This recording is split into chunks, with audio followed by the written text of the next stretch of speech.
Okay, you guys, it has been a while since we have caught up with this choreographer and dancer, but you guys all know who this is. Kayla Radomski. Good to see you. Good to see you. It's been way, way too long. We were just kind of talking about that and thinking, when did we last see each other in person? Which I think was the Emmys reception for the choreographers for the 2019 Emmys. It's a long Years time. ago.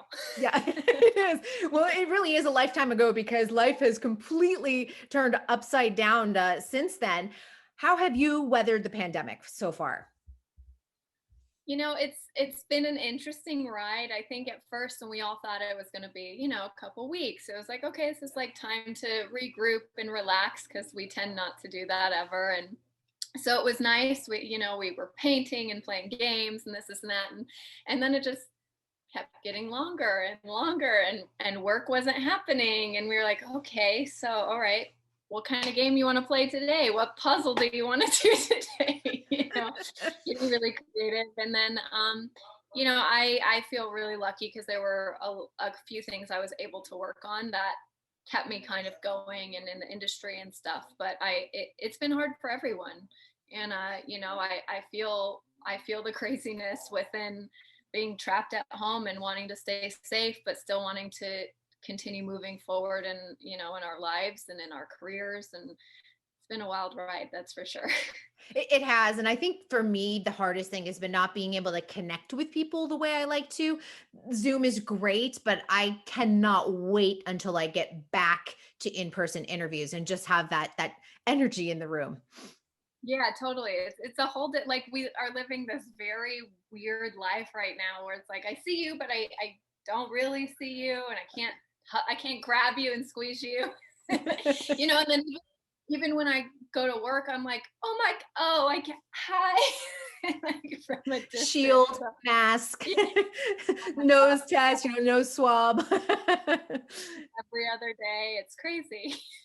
So you've been working, but you worked through a lot of the pandemic on both the Masked Singer and the Masked Dancer. You were assisting Tucker Barkley, if I'm correct. Is yes? Yes, I was. Yes. Okay. Tell us what it's like. I've talked to a couple people about working on the Masked Dancer. This show, it's unbelievable the lengths that they go to make sure that nobody has any idea who's underneath that mask. For you guys, that has to be such a unique opportunity because you're seeing what's happening, but at the same time, the audience has no idea, the viewers have no idea, the media has no idea. It's amazing. Right.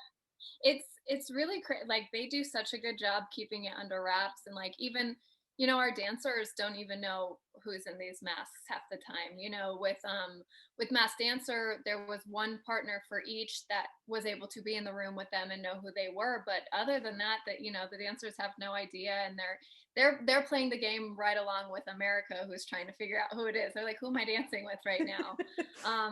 And it's kind of fun being in on the secret because obviously we get to know who's in there, and are very close, close contact with them and stuff. But it's wild because, and I always say, like, it's such a fun show because you start rehearsals with the artist, and you see their faces and stuff, but then anytime anyone comes in the room, they either have to put the shield on or they put their big animal head on, and it's like this normal body with this big head, and I'm like, what are we doing right now?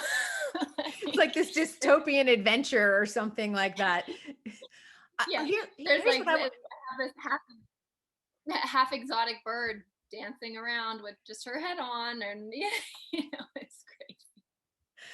Well, can we talk about the moth, Elizabeth Smart? Because that to me was not only stunning that she did the show, but also shocking that Brian Austin Green was able to guess that. Because I was in the field of like, I'm like, it's not Monica Lewinsky. I think it's Omarosa. I mean, Omarosa and Elizabeth Smart are two completely opposite types of personalities. Right. What is it like seeing someone? Because I talked to Paul Cormirian about working with Elizabeth, and he just said she blossomed from doing this. He would just love seeing her growth. What were you seeing as well? We Tucker and I didn't get to work with her personally, but I can speak in regards to just the artists in general, like coming into their first rehearsal, and you know, they may know a little bit about dance, they may know nothing, and seeing like the first rehearsal where we're like kind of feeling out what they are comfortable with and what their body, how their bodies move, to like working through the week or through the couple weeks we get them, the growth that comes from that and the confidence that you help these people build to be able to go up on stage and do something that is so natural to us but foreign to them is, it's really magical to be a part of, because it's like taking, you know, taking a kid under your wing and kind of being like, okay, go fly now, you know. But it's wild because you know you run into bumps and you find things that they're like, there were some people who are like, I don't want to do that, or I can't do this, or I have this injury, and it's like, it's really like putting a puzzle together and making sure that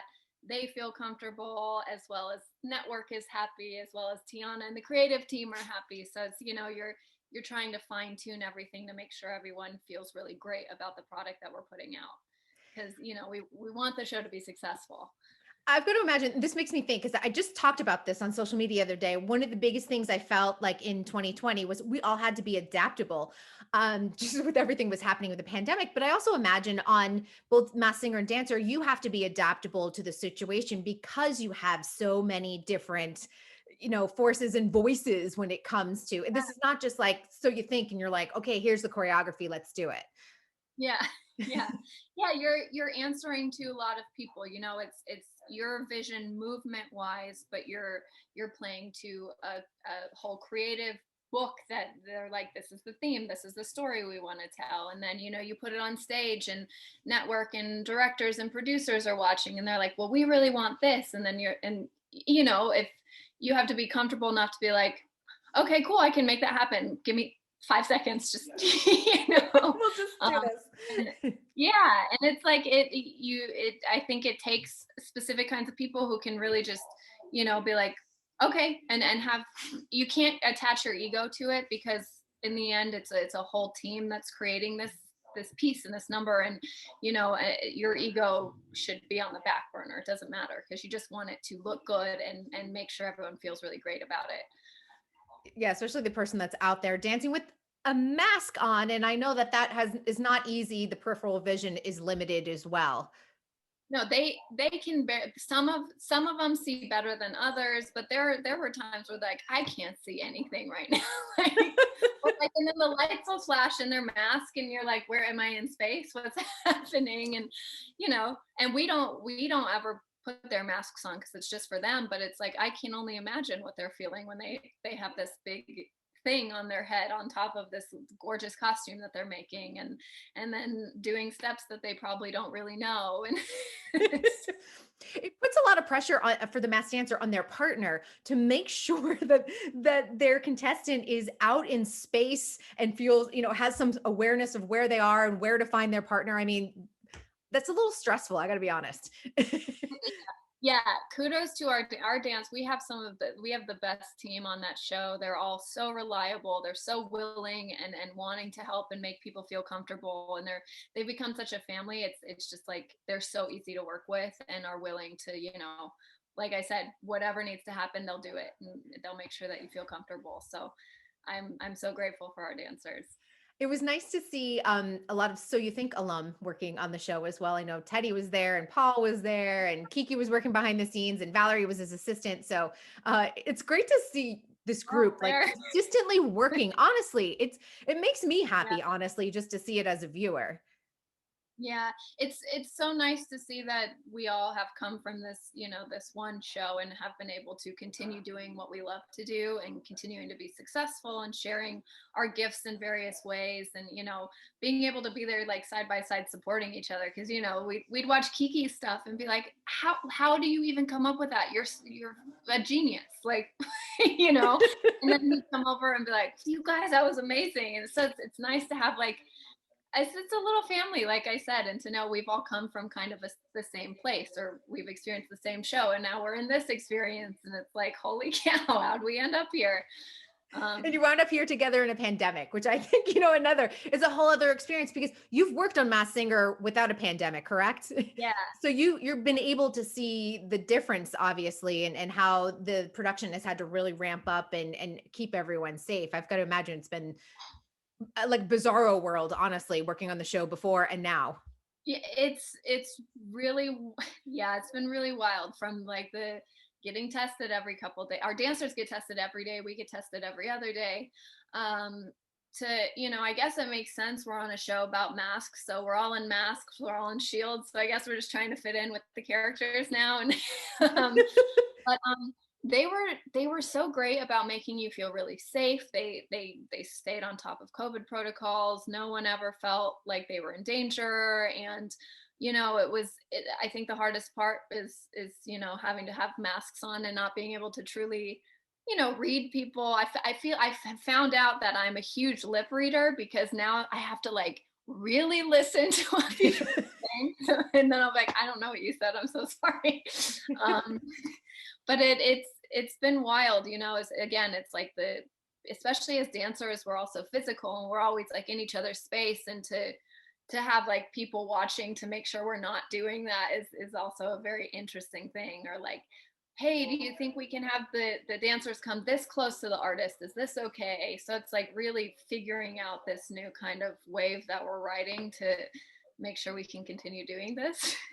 What is the big difference between working on the two shows? Because obviously they're focusing on two different aspects of the arts, but I've got to imagine that working in rehearsing, it feels a little bit different, a different approach, maybe. From mass singer to dancer. Yeah. We with dancer, we had a little bit more time with the actual artist to work with them on the number. With singer, it's a lot shorter time because they're not doing as much choreography. It's not reliant on the choreography. It's kind of like get to your spot, and if you remember this move, okay, that's great. But dancer, it's you're just moving. You're not. There's no voice. There's nothing else. It's just literally what your body is doing. So we had a little bit more rehearsal time with them and kind of training time to make sure they felt comfortable. And luckily, we had some cushion time where if the artist wanted to come in an extra day or an extra hour just to run through it, we were able to do that. They planned it out really well. We had a lot of prep time ahead of time, so I think with dancer we had more time with the artist than we do on singer. Oh, that's good. That makes sense too, because of the Yeah. requirements of the mass dancer. What has the last year has it changed your perspective at all? I think for all of us having a little more time to think and pivot and adapt.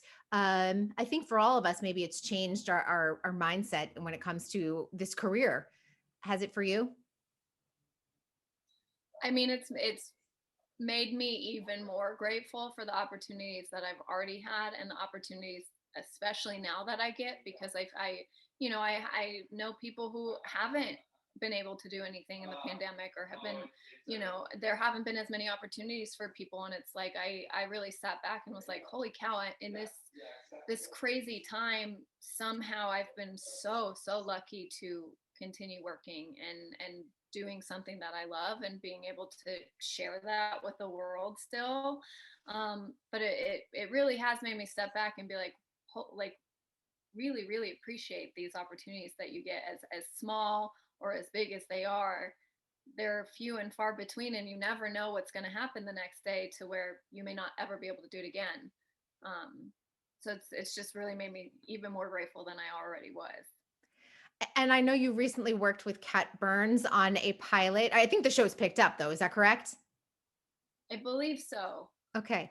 Can you tease I don't us? know.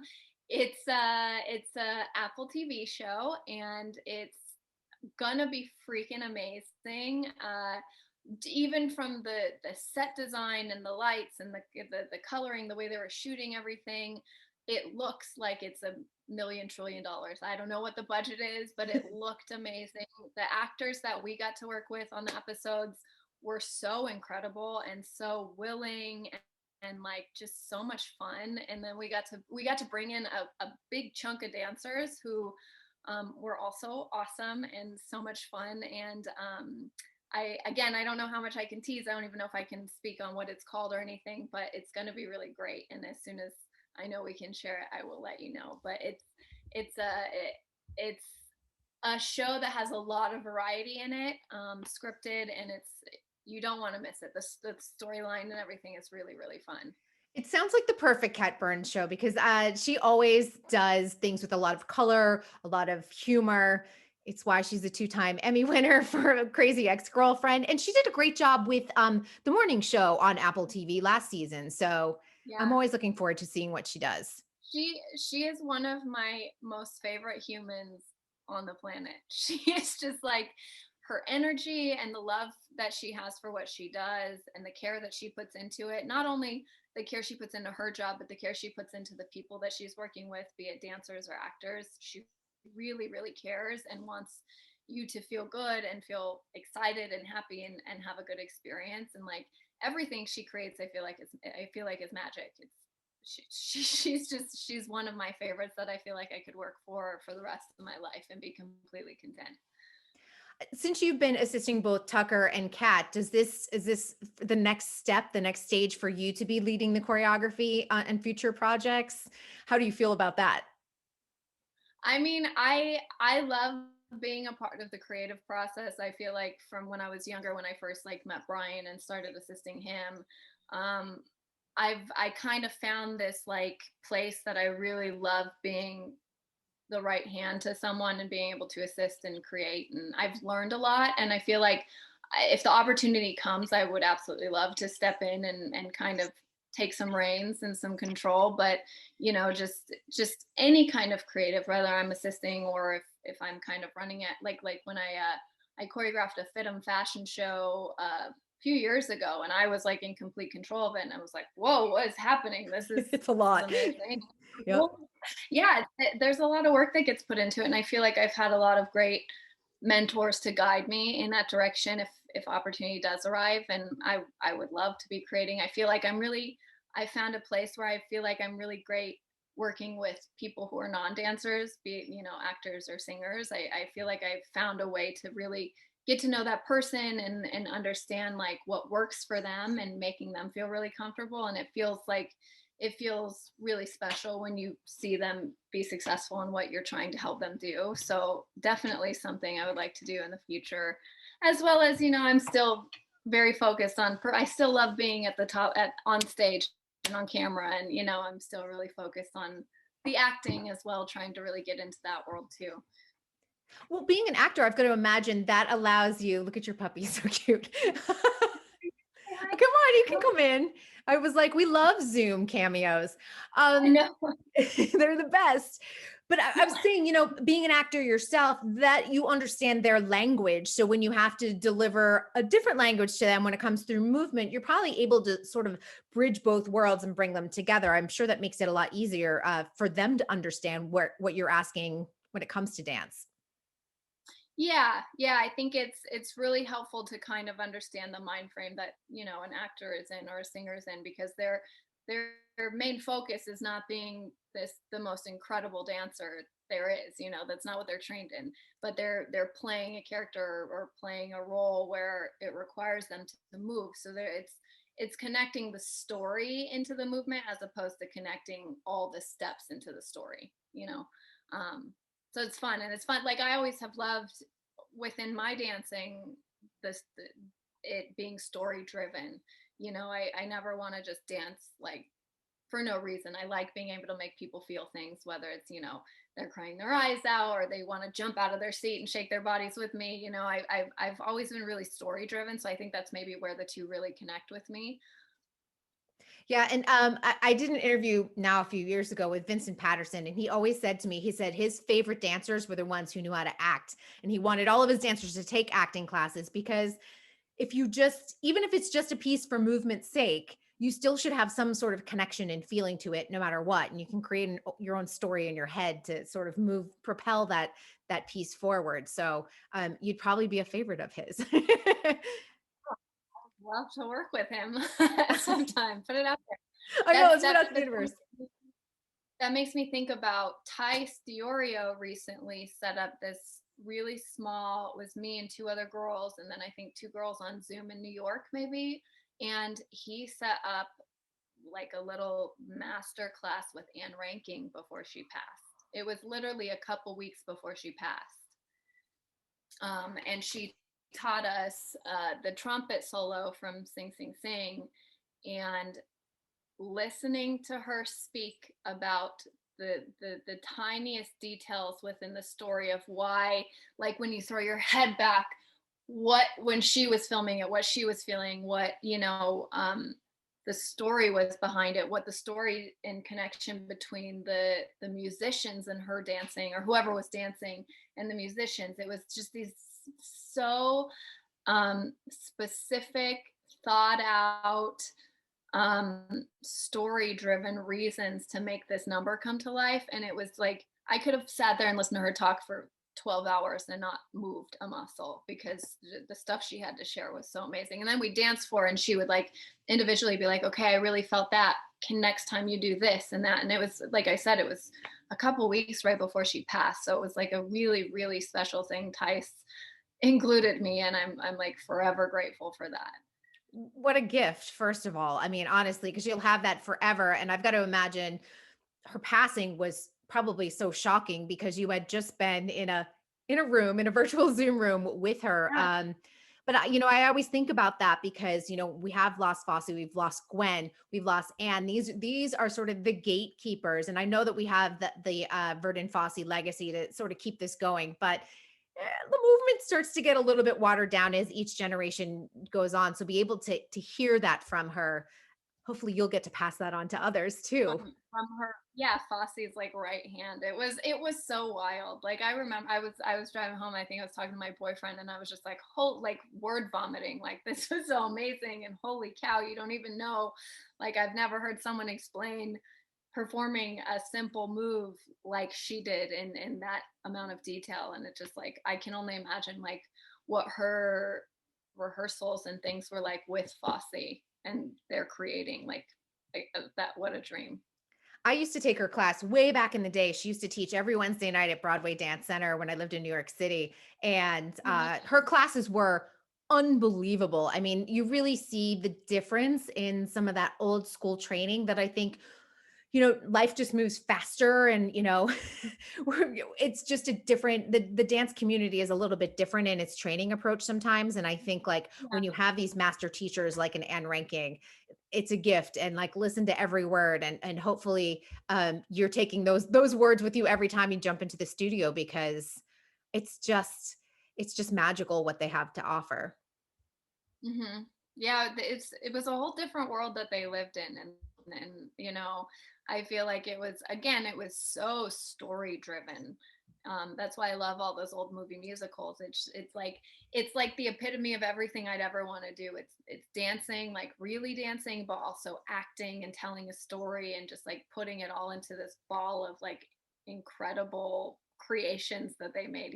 So I hope that there's more of that to come in our future, and stuff that I can be a part of like that. What is your dream project? I think I probably asked you that a few years ago, but I was like, what is it now in 2021? Gosh, I feel like it's ever changing, but like it definitely one of my big goals would be to do some kind of movie musical, like a Singing in the Rain or something like that, like a really old fashioned kind of movie musical. And then I've always said I would love to do some kind of TV series that is a period piece, be it like in the 20s or a Western or something. There's something that I really love about the period pieces. And it's like stepping into a whole different world that we didn't get to experience, but we're bringing it to life.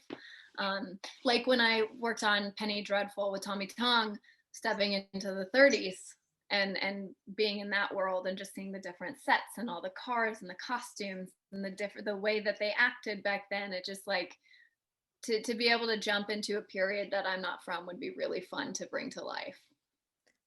Again, you love the character driven, which I absolutely love because it brings both of your worlds together. Um, Yeah. I was speaking with Mandy Moore recently, and she wants to get her hands on a dance film. And I was like, please do it for all of You us. should. Yes. I mean, just like watching what she's creating on Zoe's right now is I'm like, I don't know how she does it. She's a genius. I feel like it's ridiculous when I talk to her. I've known her a long enough time. I feel like the most ridiculous fangirl all the time because I'm like, Mandy, what? Because she does these beautiful like one shots. She calls them her oneers, and but you see them and they're so hard to do. And she's doing them with actors and she's doing them with dancers. And again, you're sort of combining two different worlds and all of that. And she's getting to direct Zoe's. She's going to be directing episode 11 for the first time. Is she really? Yes. Oh my gosh, that is so it's gonna be brilliant. It's I gonna know be it's all right. brilliant. She's gonna win more and more That's Emmys. amazing. Congrats, Mandy. Yeah, more Emmys More and coming right more to Emmys. her. I said to her, I Oh, was like, the dance movie has to be next. And she said that is her dream. And I'm like, for her directing something like that, I mean, she's more than ready. I think it's just about finding the right project. So I right, the right project, right story to tell, because she'll be able to bring anything to life. It's just when it fits, it'll be. Oh, I'm so excited for her. That makes me so happy to hear. and it's from like one of the nicest people in the industry too. That's the other thing. So Right. She deserves it. She deserves it. Like that's amazing. I know. I don't know how she doesn't have an ego. I'm like, I'll let me be your ego because I'm always like, you're amazing. Right. Do you realize how incredible you Do are? you Okay. know? Do you Yeah. know how awesome you Yeah. are? I don't know, but yeah. So I'm looking forward to that. I think what really excites me because who knows what's happening with So You Think You Can Dance? I mean, I don't know if they'll rest it for a while, maybe eventually bring it back or something like that. So I just hope that the generation that we've had in the 16 seasons, maybe it's kind of two generations at this point, but I hope that we see Yeah. everyone continue to sort of elevate dance in the industry because it gave a name to so many dancers and choreographers. And I don't think any other Mhm. show right now does that same thing, that sort of magical quality that So You Think had. Yeah. Yeah. I mean, it really did. It really was able to showcase dancers at their prime and doing like really what we train to do. I feel like, Dancing with the Stars has these star dancers who are all incredible, but they're also dancing with people who are not dancers. So they're not getting to fully do what they're so amazing at, and unless they do like a group number or something like that. But So You Think really showcased us to the best of our abilities, or pushed us to find the best of our abilities when we really need to find them. Even when you're tired, they're going to find a way to make it happen. Yeah. even So when you're I'm hoping. doing Even when you're doing a number where it's like my first week on So You Think, when I pulled a samba and I had no idea what it was, and you're like, okay, well, I'm gonna do this thing called a samba. I don't know what it is, but let's go. Here come my summer rolls, whether I like it or not. Yeah. Well, Kayla, it is always good to see you. I'm so happy to see you thriving and working and sharing your gift with everyone in the industry. Oh, thank you. It's so good to see you. Hopefully the next time can be in person. I cross my fingers, but I really appreciate it, and I always appreciate your support. And you're so great. I love how much you support our industry and really love and want people to know about it. So I appreciate you so much. Thank you. I know I look forward to more when we're all out there and in a theater or in a studio together. Oh my gosh, a theater, a movie, that'd be a great start. It really would.